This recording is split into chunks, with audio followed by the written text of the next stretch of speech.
Bonjour, j'espère que vous allez bien. Nous nous retrouvons aujourd'hui pour la suite de notre premier épisode sur la Semaine Sainte. C'est un épisode très important puisque nous allons raconter comment Jésus a sauvé le monde. Comment il a donné sa vie pour nous donner le pardon des péchés et pour nous ouvrir les portes de la vie éternelle et nous sauver de la mort. Nous t'adorons, de ta croix a jailli la joie dans le monde. Nous te louons, nous t'adorons, de ta croix a jailli la joie dans le monde. La fois dernière, nous avions vu comment Jésus a été arrêté au jardin des Oliviers. Jésus est emmené auprès du grand prêtre, la plus haute autorité religieuse du judaïsme à l'époque. Il s'appelle Caïphe. Et là, son procès commence. Quand il voit Jésus devant lui, il est très content parce que ça fait longtemps qu'il voulait se saisir de lui, l'arrêter, et là il a enfin réussi. Mais il se demande comment il va réussir à le faire condamner, parce que lui, il est sous l'autorité des Romains et il n'a pas le pouvoir de faire condamner Jésus à mort. Il peut juste le dénoncer comme un perturbateur. Alors il le fait accuser par des gens qui disent par exemple « Oh, il a dit qu'il voulait détruire le temple ». Mais on sait bien que c'était pas vrai. Alors on cherche d'autres motifs, finalement on ne trouve pas. Et Caïphe demande à Jésus « Et toi, que dis-tu de tous ceux qui t'accusent? Est-ce que tu es le Fils de Dieu ?» Alors Jésus lui répond « C'est toi qui le dis. Et désormais, vous verrez le Fils de l'homme, c'est la façon dont il parlait de lui, siéger sur les nuées du ciel. » Alors Caïphe, il déchire son manteau, c'est le geste qu'on faisait pour montrer qu'on était très scandalisé, en disant « Il a blasphémé, il a insulté Dieu ». Alors maintenant, Caïphe, il peut accuser Jésus d'avoir insulté Dieu, mais il lui reste encore à faire condamner Jésus à mort. Et pour ça, c'est pas facile parce qu'il va falloir convaincre le gouverneur des Romains, Ponce Pilate, qui est le seul qui peut condamner Jésus à mort. Nous t'adorons, de ta croix a jailli la joie dans le monde. Nous te louons, nous t'adorons, de ta croix a jailli la joie dans le monde. Alors, pendant que Jésus est en train d'être accusé, il y a quelqu'un qui a pointé le bout de son nez à la porte et qui regarde de loin ce qui est en train de se passer. C'est Pierre. Il n'ose pas rentrer. Il est là et il a peur, mais il s'est dit, moi j'ai promis à Jésus que jamais je ne l'abandonnerai, que je donnerai ma vie pour lui, alors je ne peux pas m'enfuir comme ça. Et donc il est là et il se tient à l'écart et il y a des gardes et des servantes qui sont là dans la cour et une servante le remarque en disant, tiens, que fais-tu là? Tu n'es pas parmi les disciples de Jésus, toi? Alors Pierre dit, non, moi je suis pas un de ses disciples. Alors elle insiste, elle dit « Mais si, tu faisais partie du groupe des 12, tu le connais ?»« Non, je ne connais pas cet homme, vraiment, je ne sais pas de quoi vous parlez. » Et elle lui dit « Mais toi, tu as un accent de Galilée, parce que Pierre, il venait de Galilée, et beaucoup des disciples étaient de Galilée, alors tu dois être parmi ses disciples, je suis sûr de t'avoir vu parmi ses disciples. » Alors Pierre assure « Vraiment, je ne connais pas cet homme. » Et à ce moment-là, il entend un coq qui chante, et il se rappelle les paroles de Jésus. Avant que le coq ne chante, tu m'auras renié 3 fois. Et pour Pierre, ça lui fait très très mal. Il se rend compte que par 3 fois, il vient de dire qu'il ne connaissait pas Jésus et qu'il a renié Jésus alors qu'il avait l'occasion de dire oui, je suis un de ses disciples et je suis avec lui. Alors il s'en va, lui aussi dans la nuit, en pleurant. Nous t'adorons, de ta croix a jailli la joie dans le monde. Nous t'adorons, de ta croix a jailli la joie dans le monde. Jésus a été mis dans un cachot dans la maison de Caïphe et au petit matin, on le sort de son cachot et on le conduit devant celui qui a le pouvoir de le condamner à mort, c'est-à-dire le gouverneur des Romains, Ponce Pilate. Jésus est emmené, toujours ligoté. Et Ponce Pilate, lui, il n'est pas idiot. Il a très bien compris que Caïphe et que les chefs du peuple juif voulaient faire condamner Jésus à mort par jalousie. Alors Caïphe va présenter les choses d'une autre façon. Il ne va pas parler du blasphème puisque Pilate, qui lui n'est pas de la religion juive, ça ne le concerne pas et jamais il voudra condamner Jésus pour des raisons religieuses qui sont propres aux Juifs. Et donc Caïphe dit à Pilate, cet homme soulève le peuple et il se présente comme le roi des Juifs. Alors si tu ne le condamnes pas, tu favorises le soulèvement dans le peuple et tu n'es pas ami de César, puisque lui, il veut se faire roi à la place de César. Alors Pilate, il n'est pas idiot. Il a bien compris que ce n'est pas du tout la raison pour laquelle ils veulent faire condamner Jésus, qui est innocent de ceux dont on l'accuse. Pilate va tenter deux choses pour libérer Jésus. La première chose, c'est qu'il le fait flageller. Alors vous direz, c'est curieux, le faire flageller pour le libérer, mais c'est que dans le droit romain, dans la loi à l'époque, on ne pouvait pas condamner un homme deux fois pour la même chose. Donc si on le punissait en lui donnant des coups de fouet, eh bien, il serait déjà puni et puis c'est terminé, il n'y a plus de procès. Alors, il le livre aux soldats, mais alors les soldats, ils ont la main très très lourde, ils tapent très fort. Et donc Jésus, il sort de là complètement affaibli, complètement défiguré. Et il le présente devant la foule en disant « Voici l'homme ».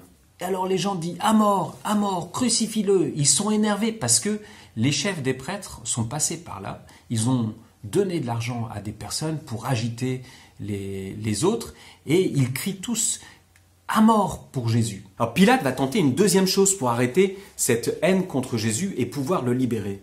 Il dit « C'est la coutume, lors de la fête de Pâques, que je vous relâche un prisonnier ». Il est arrivé qu'il y ait des gens qui étaient arrêtés et le peuple n'était pas d'accord. On trouvait qu'ils avaient été arrêtés trop vite, que c'était pas juste. Et donc les Romains, dans des grandes fêtes, pour apaiser un petit peu les gens et leur faire plaisir, ils libéraient un de leurs prisonniers. Et donc Pilate va chercher un des pires prisonniers qu'il puisse libérer, qui s'appelait Barabbas, qui était un criminel, qui avait fait beaucoup de mauvaises choses, et il se dit, je vais proposer de libérer l'un ou l'autre, et forcément, ils vont choisir Jésus, parce que Jésus, il est formidable, il n'y a aucune raison de le condamner, et donc, ils vont réclamer la libération de Jésus, et certainement pas de Barabbas. Et donc, ils demandent, lequel des deux voulez-vous que je vous libère? Et tout le monde se met à crier, Barabbas, libère-nous Barabbas! Alors, bien sûr, les chefs sont passés derrière et ils ont demandé aux gens et ils ont imposé de faire crier Barabbas. Alors les gens crient. Alors Pilate demande, et Jésus, qu'est-ce que vous voulez que j'en fasse? Crucifie-le, mets-le à mort, mets-le à mort. Alors Pilate voit que plus il essaye de libérer Jésus, plus ça tourne mal et les gens deviennent de plus en plus énervés. Et donc à un moment, il décide d'arrêter là, il se résigne et il fait venir de l'eau. Et il se lave les mains. Se laver les mains, c'est un geste que les chefs des prêtres connaissaient très bien, qu'on faisait pour dire son innocence devant Dieu. C'était quand même lui le chef, il aurait quand même pu décider de libérer Jésus, mais il n'en a pas eu le courage. Alors Jésus est emmené par des soldats et on lui met sur ses épaules le bois, une grosse poutre sur laquelle il va être crucifié. Mais sur ce chemin, qui est un chemin terrible, il va pourtant se passer des très belles choses. Nous t'adorons, de ta croix a jailli la joie dans le monde. Nous te louons, nous t'adorons, de ta croix a jailli la joie dans le monde. Jésus est emmené par des soldats pour être crucifié et il porte le bois de la croix. C'est très lourd. Après quelques pas, il va rencontrer tout d'abord Marie, sa maman. Marie, elle n'a pas fui, elle ne s'est pas enfuie comme les autres disciples. Elle reste là, elle se dit « mon fils a besoin de moi ». Et donc, sur le chemin de la croix, elle rencontre son fils. Quand elle le voit dans cet état, ça lui fait très mal. Mais elle est là, elle tient bon. Et elle veut être avec Jésus et le réconforter dans ses souffrances. Ensuite, Jésus continue son chemin et plusieurs fois, il va tomber.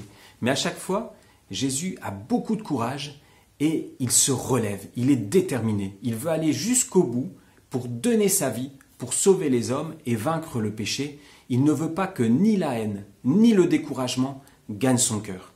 Et donc avec beaucoup de détermination, il se relève à chaque fois. Mais il est tellement épuisé que le centurion se demande s'il va réussir à aller jusqu'au bout. Alors voilà qu'un homme passe par là, qui s'appelle Simon de Cyrène, lui, il n'a rien demandé à personne, il a vu de loin ce qui se passait, et comme c'était sur sa route pour rentrer chez lui, il s'est approché, et le centurion l'arrête en lui disant « Toi là, viens !» Il est très étonné, il se demande ce qui va lui arriver, et on lui dit « Tu vas aider Jésus à porter sa croix ».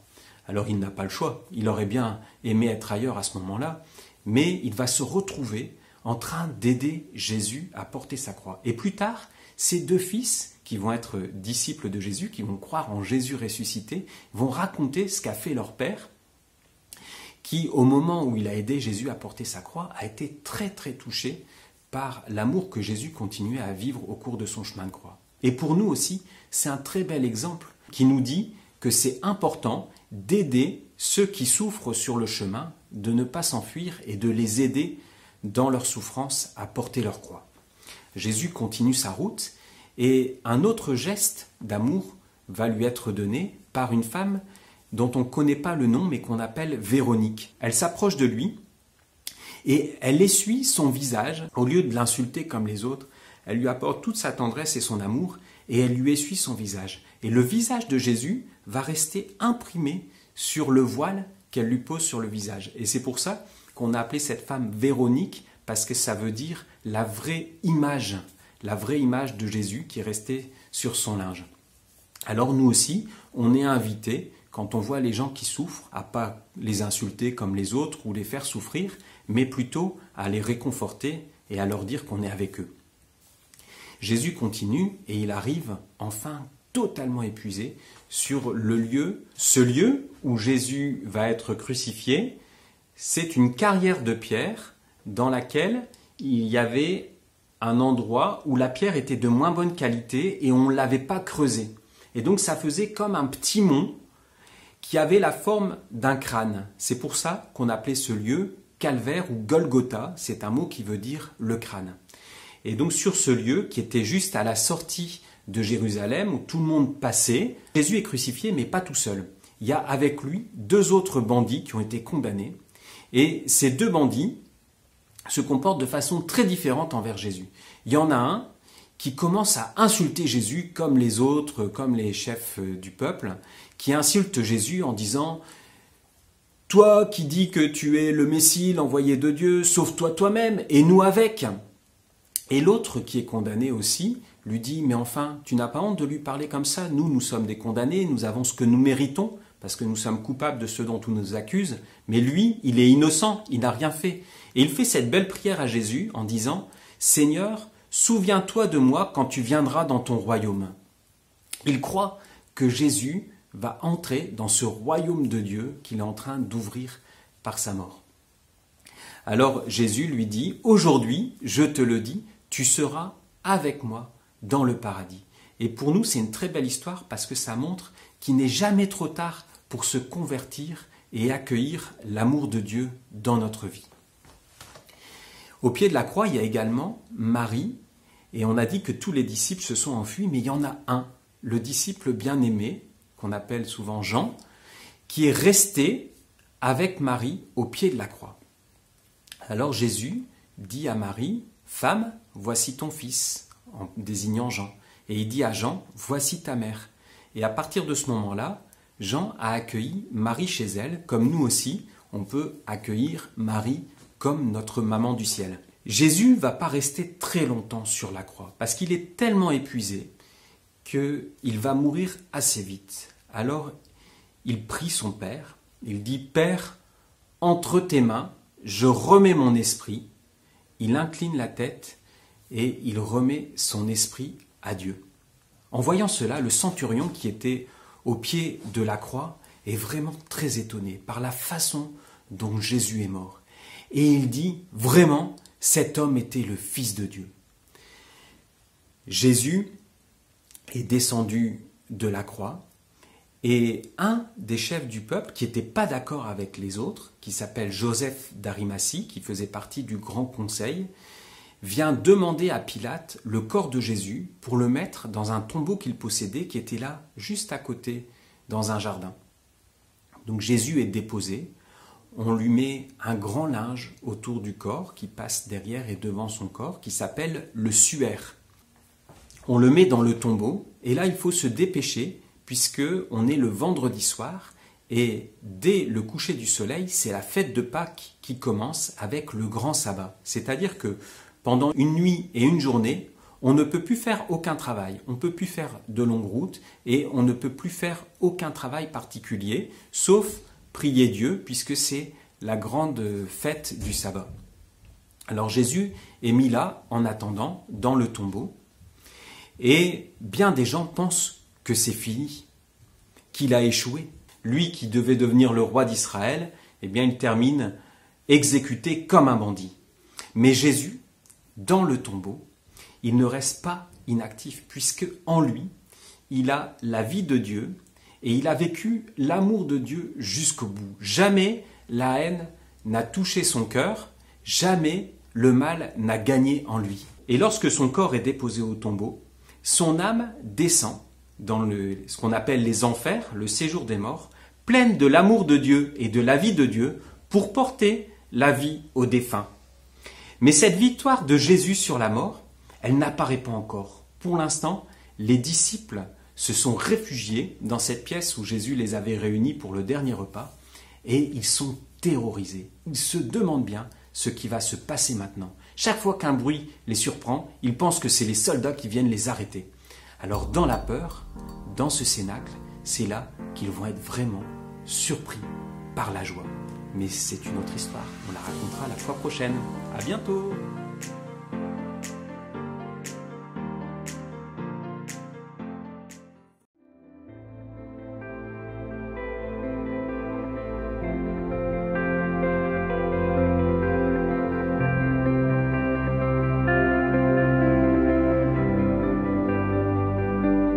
Devant toi, tout genou fléchira, toute langue dira, tu es Seigneur, tu monteras, tu seras élevé, tu seras exalté, mon serviteur. Je te loue, mon Dieu, pour ta majesté. À la croix, tu me rends la liberté.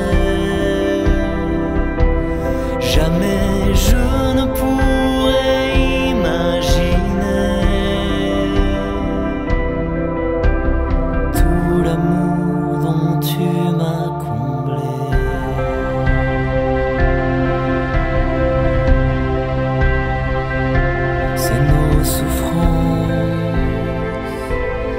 Il était chargé, et c'est nos fautes qu'il a portées,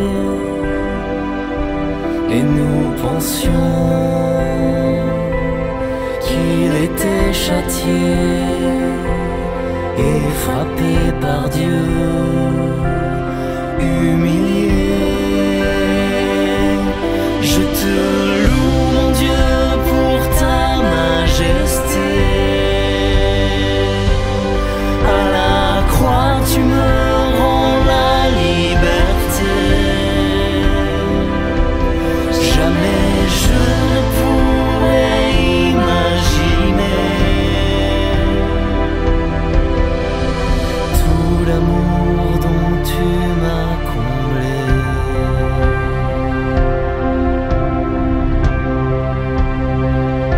C'est par nos fautes qu'on l'a transpercé, c'est pour nous sauver qu'il s'est donné. Le châtiment qui nous obtient la paix est tombé sur lui, nous sommes guéris. Je te loue, mon Dieu, pour ta majesté. À la croix, tu me rends la liberté. Jamais je ne pourrais imaginer l'amour dont tu m'as comblé.